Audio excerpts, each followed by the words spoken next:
Hello, my dear gardeners! Grab your cup of coffee or tea and let's have Sunday chat.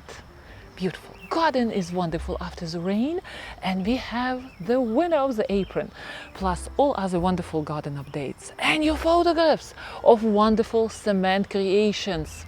I love them. Now I want to recreate those details from your pots in my own garden. Olga, Carmody with you today. Let's celebrate.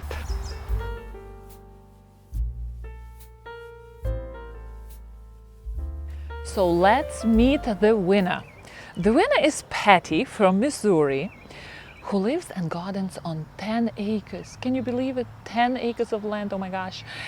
Just for the record, my garden is 1/5 of an acre, and it's a typical suburban lot, but me and my husband, we are trying so hard to create privacy hedges and create this this feel that the edges of the property are disappearing into the shrubberies, that you really don't see the margins. We have 6 neighbors, so you feel in my garden as if you are in the place of seclusion, which is great. That's the job of screens and hedges and all the fences we created. Anyway, Patty, we are happy that you won the apron. In case you don't know, approximately a week or 2 weeks ago, I made 2 aprons, one for myself in the garden and another one for the winner of the lottery which we ran on this channel, and Patty from Missouri won it. She was so nice to send us the photographs. Here they are. And Patty sent us also the photographs of her garden. Oh my, all that space he can enjoy. And she told us that she is trying what she can to do in her garden. She's into vegetables, as I can see. Her hydrangeas are blooming there. I'm sure Patty will have a great time in her garden with her brand new apron, as I will with my apron as well.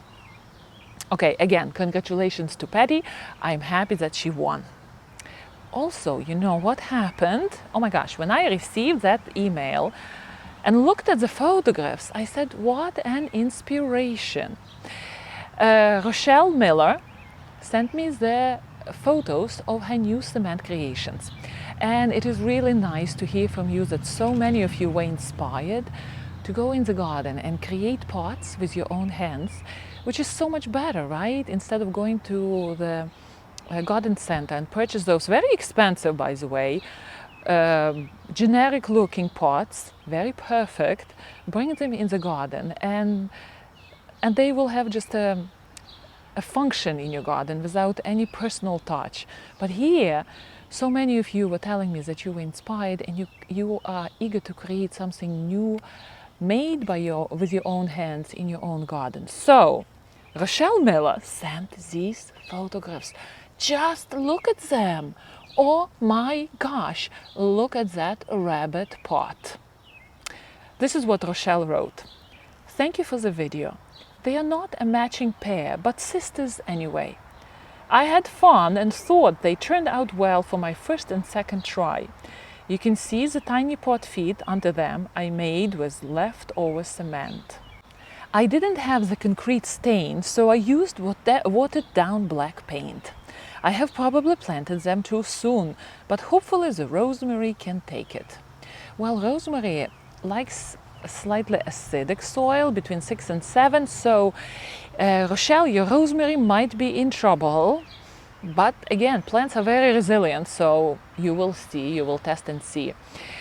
I couldn't quite make what the first pot is to the left. It looks like a crab. The first one has this cutest rabbit, but the second, let us know, Rochelle, is that a crab with nice claws or lobster? Not sure, but those look so good. And when I have leftover cement, I make little containers for aquarius or sedums to give away as little even thank you gifts. But here, those leftover cement amounts can be used as feet, and they look so good, right? And now when I looked at these pots of Rochelle, how nicely she framed the main picture with that nice circle, right, with the design around, that is so inspiring. I want to recreate that design in my own garden. So please, when you got inspired, you went into the garden, created something imperfect, right? Because where is the perfection with all this cement stuff? Please do send us pictures, because we do get inspired by all this, because we do get, at least me, I get excited about all these handmade things. So this way we can draw ideas from each other and can create something new in our gardens. So I'm going, under this video, I'm giving the email, my gardening email, where you can send all your photographs, and definitely I will be showcasing them all. It's such a great thing. It's like little cement community here, right? No more of stiff looking, perfect containers. It can be imperfect, very personal, very interesting, and not expensive. All right. So, Rochelle, thank you immensely for sending your pictures to me. Then I had a very interesting message from Amalia, who had good advice, which I want to share with you, about these cement pots, how to overwinter them, because, you know, to overwinter these cement pots outside is tricky.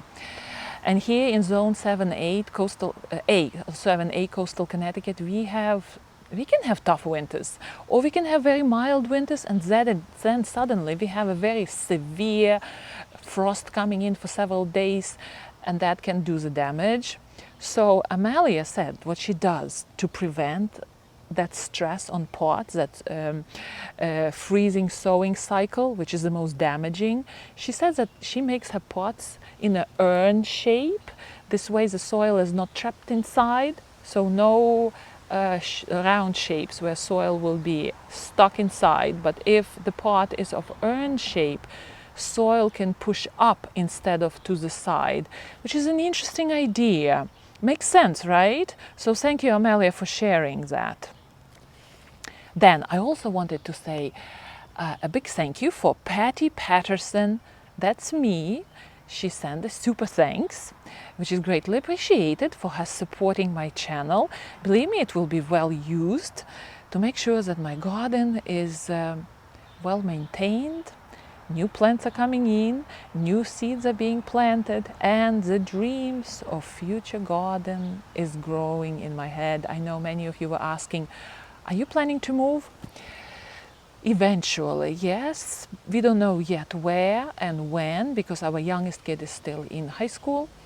But the dream is to move to a bigger property and to have the vegetable garden, and to take my creativity and different perspective on the gardening, take it with me and create something beautiful. Yes, I would leave this gorgeous place behind and I will not look back. But I have so much desire and so many ideas already in my head that I'm hoping that it will happen sooner than later. I will keep you posted. Okay. Did family notice the difference in basil lemon pesto? No, they didn't. Okay, several days ago, I believe last Sunday, I was creating pesto from basil on our back patio, and I collected basil, and then I collected some of lemon basil, which has a very lemony scent. No difference. Nobody noticed nothing, so that lemon basil should be used for something more exquisite, maybe with cheeses, to have that lemony scent, which is very beautiful, which is softer, but in pesto it was not noticeable. All right, and the last thing I want to show you, my molds.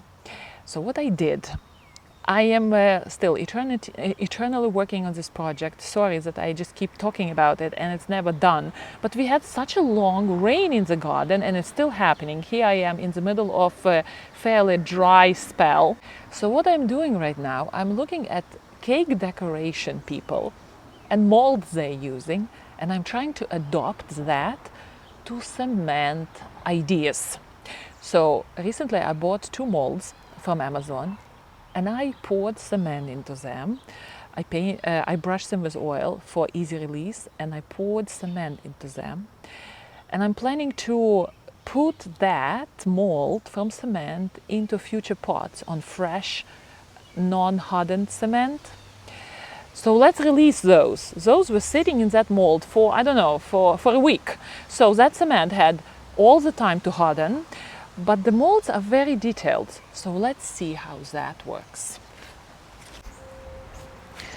This mold was sitting outside for a week. It dried up. Actually, this rainy weather was very good for it, since cement needs moisture to really become hard. And cement hardens and reaches its 100% strength after approximately 28 days and months. You know what? I just broke one leg here. This mold has a lot of different details. Let's see if I can get this bird out.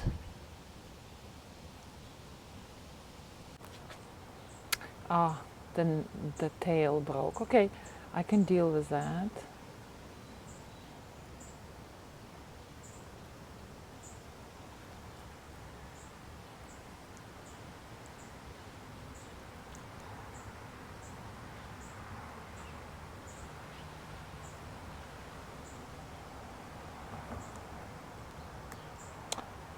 All right.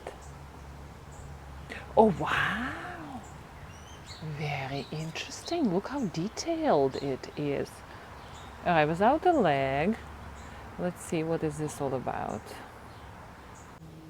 Interesting. I don't understand what legs are doing there, but hey, whatever. So this is the bird, and this is its tail, right? I can still place this bird onto the cement. I love how detailed it is. Oh my gosh, let's try this one. First of all, let's try this flower. All right, not as detailed. How about this one?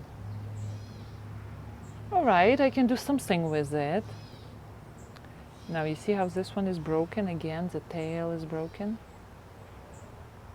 Ooh, beautiful. I mean, I can attach the tail.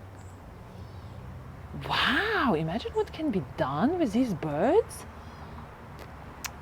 Exciting. Let's see this one.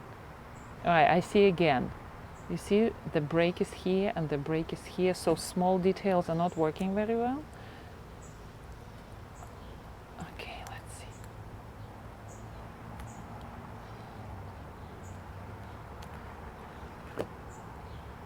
Oh, beautiful. There is so much potentialities here. Yes, look at this.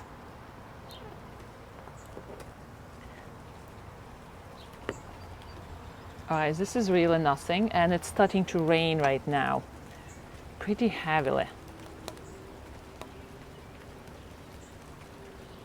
These are not as detailed as birds. Nothing special. How about this one? It's going to break. Oh no, it's not breaking. Look at this. Interesting. All right, the rain is just starting. I'm going to the house. Enjoy your morning coffee. Have a lovely Sunday, and I will see you in our next video. Happy gardening.